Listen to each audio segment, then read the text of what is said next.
Public speaking is everyone's favorite thing to do. Okay, maybe not.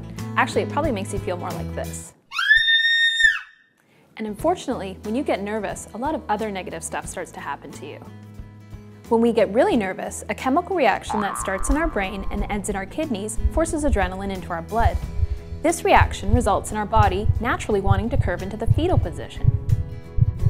Then, your blood pressure increases, digestion shuts down, often causing a nervous bladder, and your pupils dilate so that it's harder to focus. While there's no magic cure for nerves, we can give you some strategies to deal with it. Be prepared. Being prepared is the single most important thing you can do to stave off nerves.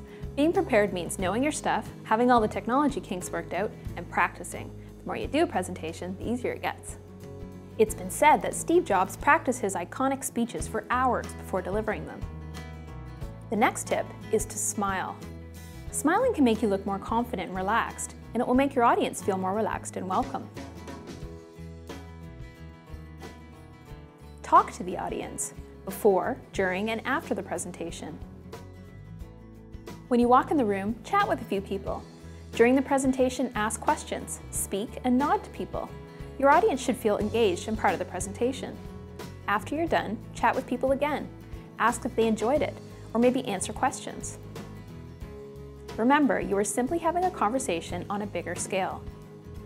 Which leads to the next recommendation.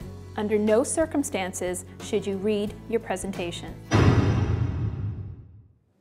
It's really hard to converse with an audience if you're just reading, and if an audience puts in the effort to attend your presentation, you should put in the effort to make it an engaging experience. Use movement. Use positive gestures like nods or welcoming arms. Point to the screen to emphasize something, and move around the room. Just not too much. You don't want to be flailing about. Go dark. This was something we saw in action at a conference, where the keynote would use a blank screen every time he wanted our attention focused solely on him. He was like a conductor, moving our attention from the screen to him, to the screen, and back to him. You should also go dark if you go off on a tangent during your presentation. And if you're still really nervous, one last suggestion is to stretch with your arms above your head while breathing deep and slow.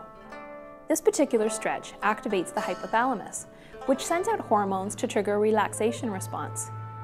Doing this at the front of the room may not be the best idea, so maybe find a quiet spot. Having an awesome presence takes practice, so don't worry if you're not Oprah on the first try. Just practice over and over again. See the links below for examples of an awesome presence.